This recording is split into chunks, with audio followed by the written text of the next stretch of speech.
Daryl is visiting the Space Needle in Seattle, Washington. He knows that the total height of the Space Needle is 605 feet.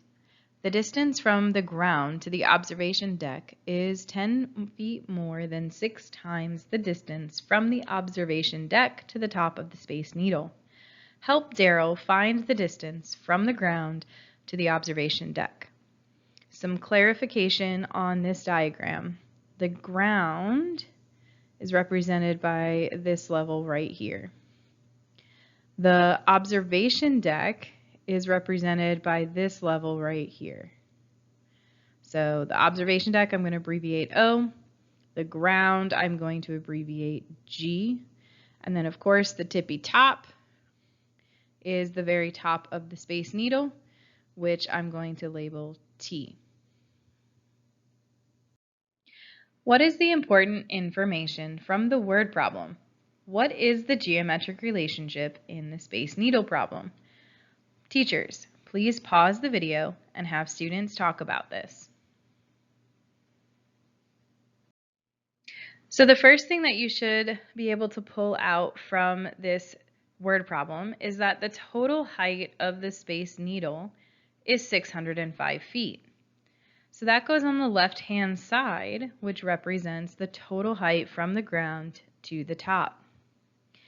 Then you notice that we are comparing the distance from the ground to the observation deck is 10 feet more than 6 times the distance from the observation deck to the top of the Space Needle.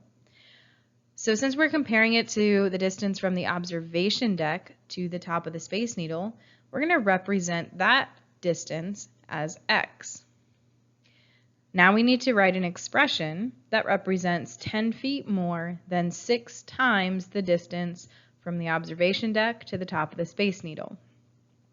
6 times more means we're going to multiply 6 and x together, and then 10 feet means we're going to add 10. So our expression for the distance from the ground to the observation deck is 6x plus 10.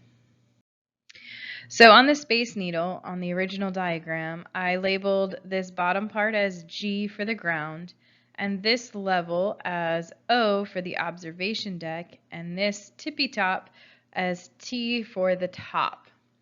The reason why I labeled them that way is so that I can write the geometric relationship between each of these segments. So GO plus OT is equal to GT. Now in your book, it doesn't have the letters G, O, and T. I added those myself. What the book's first step is going to be is when you actually substitute these values in for their expressions. So GO is 6x plus 10, OT is x, and GT is 605 feet. The next thing we have to do is combine like terms. We have a 6x and an x on the left side, which makes 7x. So 7x plus 10 is equal to 605. Next, we're going to subtract 10 on both sides and get 7x is equal to 595. Then we're going to divide both sides by 7 and get x is equal to 85. Now, we're done, right? We found x. Well, if you go back to the original problem, it tells us that we need to help Daryl find the distance from the ground to the observation deck. So this distance, remember, x, is representing from the observation deck to the top of the Space Needle. So I need to substitute this value for x into the expression 6x plus 10, which is the expression that represents my observation deck to the ground. So 6 times 85 plus 10. 6 times 85 is 510. 510 plus 10 is 520. So the distance from the ground to the observation deck is 520 feet. Talk about it. Does the distance from the ground to the observation deck seem reasonable? Teachers, please pause the video. If two geometric figures have exactly the same shape and size, then they are congruent. Two segments that have the same measure are congruent segments.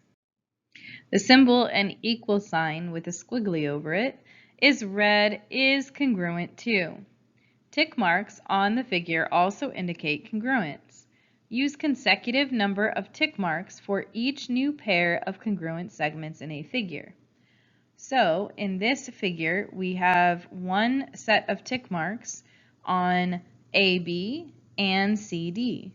This tells us that AB, that line segment, is congruent to CD. If I drew another set of line segments,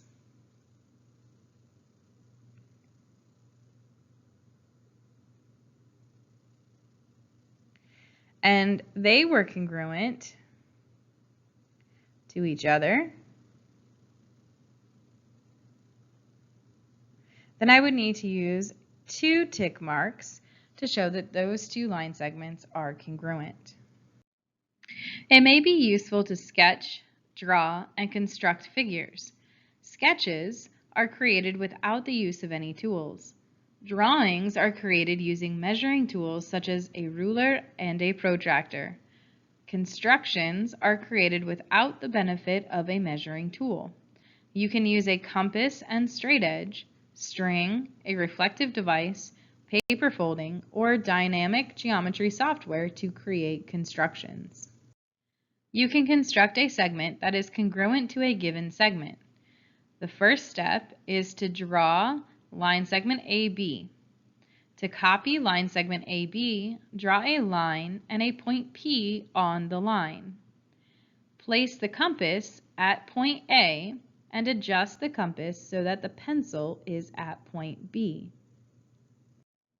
Without adjusting the compass, place its point at P and draw an arc that intersects the line. Label the intersection Q.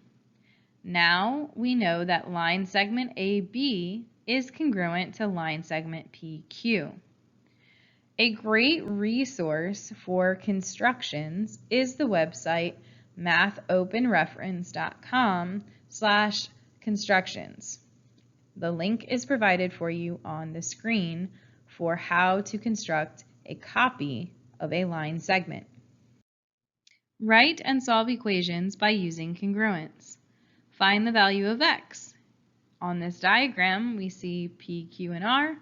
We have tick marks, and we have expressions. What do the tick marks mean? They mean congruent.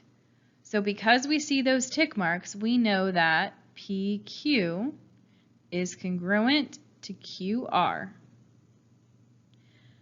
We also then know that PQ, the measure of line segment PQ, is equal to QR, which represents the measure of the line segment QR.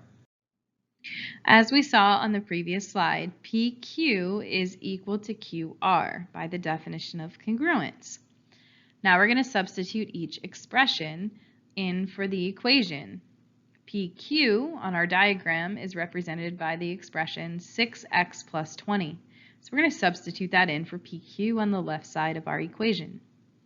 QR is represented by the expression 2 times the quantity x plus 6. So we're going to substitute that in on the right side of our equation. Now, whenever you have a number outside a set of parentheses, that means we need to distribute or multiply the number on the outside by each term on the inside of the parentheses. So our right side now becomes 2x plus 12. Now we're going to subtract 2x and subtract 20 from each side and simplify. So we get 4x is equal to negative 8. We're going to divide by 4 and get that x equals negative 2. The first thing that I want you to notice is that x is negative. In geometry, our distances are always positive. So anytime we get a variable that has a negative value, we need to double check and make sure that this negative value is not going to make one of our segments be a negative distance. So let's check. If we substitute -2 in for PQ, PQ is equal to 6, and we're going to substitute x in, which is -2, plus 20. 6 times -2 is -12, plus 20 is 8. It is a positive value. So we are okay with x being -2.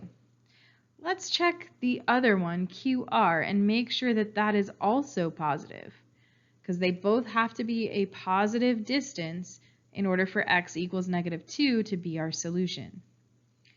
So 2 times the quantity -2 plus 6. So we're going to follow order of operations. -2 plus 6 is 4, and 2 times 4 is 8. And we have just double checked our answer because they are congruent. They should both be 8. They should both have a value of 8, and they do. So we know for sure that x equals -2 is a correct solution. This is the exit ticket. Students, please complete the exit ticket and turn it in before you leave. Teachers, please pause the video.